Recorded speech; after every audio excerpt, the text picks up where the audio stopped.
Punjabi radio USA देख रहे और सुन रहे सब सत्कारयोग दर्शकों ਨੂੰ ਸਰੋਤਿਆਂ ਨੂੰ ਮੇਰੇ ਵੱਲੋਂ ਮਸੂਦ ਮੱਲੀ ਵੱਲੋਂ ਪੰਜਾਬੀ ਰੇਡੀਓ यूएसए ਦੇ ਡਿਜੀਟਲ ਪਲੇਟਫਾਰਮ ਔਰ ਰੇਡੀਓ ਪਲੇਟਫਾਰਮ ਤੋਂ ਜੀ ਆਇਆਂ ਨੂੰ ਔਰ ਬੜਾ ਨਿੱਘਾ ਜਿਹਾ ਸਵਾਗਤ ਹੈ। ਪਾਕਿਸਤਾਨ ਤੋਂ ਬ੍ਰੇਕਿੰਗ ਨਿਊਜ਼ ਹੈ ਜਿਹੜੀ ਉਹ ਸਾਡੇ ਤੱਕ ਪਹੁੰਚੀ ਹੈ, ਸੋ ਆਪ ਦੇ ਨਾਲ ਸਾਂਝੀ ਕਰਦੇ ਜਾਈਏ ਕਿ ਇਮਰਾਨ ਖਾਨ ਦੀ ਸਿਆਸੀ ਪਾਰਟੀ ਪਾਕਿਸਤਾਨ ਤਹਿਰੀਕ-ਏ-ਇਨਸਾਫ ਜਿਹੜੀ 3 ਮੰਗਾਂ ਲੈ ਕੇ 24 ਨਵੰਬਰ ਨੂੰ ਪਾਕਿਸਤਾਨ ਦੇ सूबे खैबर पख्तूनख्वा के शहर पेशावर तो इस्लामाबाद वास्ते एहतजाजी मार्च करन निकली सीगी और रस्ते दे विच सरकार वल्लों खड़ियां कीतियां गईयां सारियां रुकावटां कंटेनर्स उन्हां नूं हटाउंदियां होइयां इस्लामाबाद शहर 'च वड़ गई है और इस वेले हालात ने जिहड़े वो उत्थे काफ़ी गंभीर ने। सरकारी बयान 'च आख्या गया है कि इमरान खान के हामियां वल्लों मार कुट के एक पुलिस मुलाजम नूं कतल कर दिता गया है, जबकि एक DSP इस वेले खतरे की हालत 'च है जो कि हस्पताल दाखिल है और उहदी जान नूं खतरा है।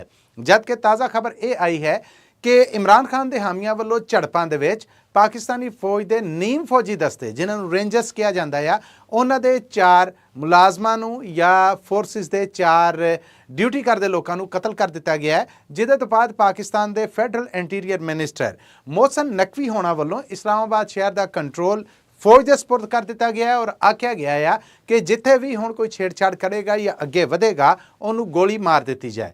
सो पाकिस्तानी सरकार वालों फौज को इख्तियार देंदे होया आख्या गया है कि हुण इस्लामाबाद शहर के वल मार्च करने वाले लोगों चों कोई भी नज़र आए तो उन्होंने गोली मार दी जाए। हालात काफ़ी गंभीर हो गए ने। 24 नवंबर ਨੂੰ ਜਦੋਂ इमरान खान की सियासी पार्टी ने यह मार्च पेशावर शहर तो शुरू किया सीगा ते इनू सूबा KPK के CM अमीन गंडापुर इमरान खान की घरवाली बुशरा बीबी ने जिहड़े वो लीड कर रहे सन।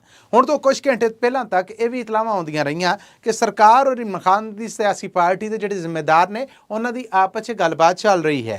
इस गलबात की तस्दीक बाकायदा इमरान खान की सियासी पार्टी के लोगों ने की भी और जेल दे विच वक्फे दे नाल उन्हां दीयां 2 मुलाकातां इमरान खान दे नाल होईयां भी। इस एहतजाज नूं रोकण लई जिथे पंजाब भर दे विच दफ़ा 144 लाई गई सीगी उहदे 'च वाधा करके हुण इस दफ़ा 144 नूं 28 नवंबर तक वधा दिता गया है, जबकि दूसरे पासियों ये उम्मीद की जा रही सीगी कि पंजाब सूबा जो शुरू होंदा है खैबर पख्तूनख्वा सूबे तो बाद उत्थे इस जलूस नूं इस एहतजाज नूं नहीं वड़न दिता जाएगा।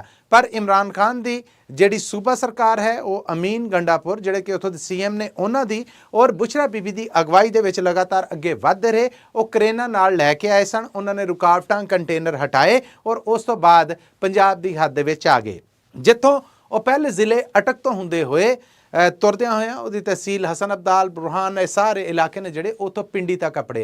पिंडी 'च फिर उन्हां दीयां शदीद झड़पां होईयां। ये झड़पां इस्लामाबाद के इलाके चुंगी नंबर 26 ते होईयां। उम्मीद की जा रही सी कि इन्होंने इस्लामाबाद शहर 'च नहीं वड़न दिता जाएगा, पर यह पूरे जोरों शोर के नाल इस्लामाबाद शहर दे विच वड़ गए और मेन सड़क जिन्हों श्रीनगर हाईवे का नाम दिता जाता है इस वेले उत्थे सन। रात के हनेरे दे विच झाड़ियां बाल के कुछ सेकण सुकण का काम जिहड़ा वो भी होया और जदों ये गांह वधदे रहे पुलिस वालों शैलिंग भी हुंदी रही, जिन्हों कहते हैं कि अथरू वगाउण वाली गैस का खुला वरतावा किया गया, पर यह काफिला रुकिया नहीं। काफिले की मंग सी कि असी D चौक तक जाना है, जबकि इमरान खान के नाल जेल दे विच मुलाकात तो बाद पाकिस्तान के federal interior minister Mohsin Naqvi का यह कहना सीगा कि इमरान खान चुंगी नंबर 26 या संगजानी जिहड़ा इलाका है उत्थे धरना देण नूं एग्री है कि उन्होंने पार्टी उत्थे धरना देवे, पर कोई एक नहीं मान रहा। ये कोई एक दा इशारा जिहड़ा सीगा ये उन्हां दा इमरान खान की घरवाली बुशरा बीबी वाल सीगा, जबकि कुछ घंटे पहलों बुशरा बीबी और अमीन गंडापुर ने कहा कि नहीं असी D चौक इस्लामाबाद 'च ही जावांगे और उत्थे ही धरना दांगे। याद रहे कि D चौक इस्लामाबाद वही थां है जिथे नवाज शरीफ की सरकार डेगण वास्ते इमरान खान ने 144 दिनों तक लगभग धरना दिता सीगा, जबकि हुण फिर उन्हां दी पार्टी उत्थे जाना चाहती है। पर राह 'च होण वाली इस लड़ाई तो बाद सरकारी पद्धर ते जदों ये आख्या जा रहा है कि 100 के लागे चागे रेंजर्स और पुलिस मुलाजम ने जिहड़े वो झड़पां 'च फट्टर ने और 6 नूं कतल कर दिता गया। हुण इस्लामाबाद शहर का कंट्रोल फौज के सपुर्द कर दिता गया जो हालात को कंट्रोल करेगी और किसी भी छेड़छाड़ की सूरत दे विच जिहड़े ये लोग ने जिहड़े अगे वध रहे हैं, जिहड़ा कि इशारा इमरान खान की सियासी पार्टी के हामियां वाल और आगूआं वाल है, उन्होंने वेखदे ही गोली मारन का हुक्म दे दिता गया है। हालात गंभीर हो गए ने। अमरीका बहादुर ने पाकिस्तान नूं इस मामले के उत्ते कुछ घंटे पहलों ये आख्या सीगा कि दोवें धिरां ਸਬਰ ਦਾ ਮੁਜ਼ਾਹਰਾ ਕਰਨ। ਯਾਨੀ ਇਮਰਾਨ ਖਾਨ ਦੇ ਹਾਮੀ ਵੀ ਔਰ ਪਾਕਿਸਤਾਨ ਦੀ ਫੈਡਰਲ ਸਰਕਾਰ ਵੀ ਕੋਸ਼ਿਸ਼ ਕੀਤੀ ਜਾਏ ਕਿ ਇਜ਼ਹਾਰੇ ਰਾਏ ਦੀ ਆਜ਼ਾਦੀ ਹੈ ਜਿਹੜੀ ਉਹਨੂੰ ਨਾ ਮਿਲਿਆ ਜਾਏ ਔਰ ਆਪਣੀ ਗੱਲ ਦੱਸਣ ਦੀ ਆਜ਼ਾਦੀ ਹੈ ਜਿਹੜੀ ਉਹਨੂੰ ਕਾਇਮ ਰੱਖਿਆ ਜਾਏ। ਹੁਣ ਅਗਰ ਵੇਖਿਆ ਜਾਏ ਤਾਂ ਇਸ ਕਾਫਲੇ ਦੇ ਤੁਰਨ ਤੋਂ ਪਹਿਲਾਂ ਲੈ ਕੇ ਹੁਣ ਤੱਕ ਇਹ ਆਵਾਜ਼ ਹੈ ਜਿਹੜੀ ਉਹਨੂੰ ਦਬਾਇਆ ਜਾ ਰਿਹਾ। 3 ਕੜੀਆਂ ਸ਼ਰਤਾਂ ਨੇ ਜਿਹੜੀਆਂ ਇਮਰਾਨ ਖਾਨ ਦੀ ਸਿਆਸੀ ਪਾਰਟੀ ਵੱਲੋਂ ਧਰੀਆਂ ਗਈਆਂ ਨੇ। ਪਹਿਲਾ ਇਹ ਕਿ ਇਮਰਾਨ ਖਾਨ ਦੀ ਰਿਹਾਈ ਕੀਤੀ ਜਾਏ। ਨੰਬਰ 2 ਜਿਹੜਾ ਇਹ 26ਵਾਂ ਬਦਲਾ ਪਾਕਿਸਤਾਨੀ ਕਨਸਟੀਟਿਊਸ਼ਨ ਜਾਂ ਆਇਨ 'ਚ ਕੀਤਾ ਗਿਆ ਉਹਨੂੰ ਵਾਪਸ ਲਿਆ ਜਾਏ।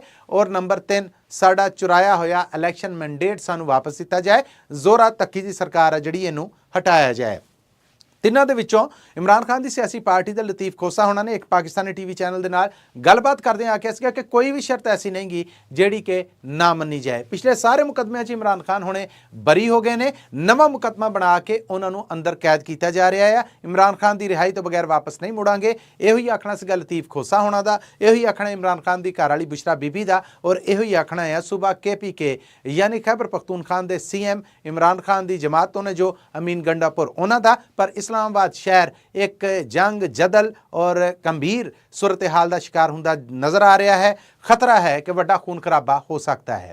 हुण तक की अपडेट दे नाल ब्रेकिंग दे नाल मैं सां मसूद मल्ली पंजाबी रेडियो USA तो अगली अपडेट दे नाल फिर मिलने हैं। जुड़े रहना पंजाबी रेडियो USA दे डिजिटल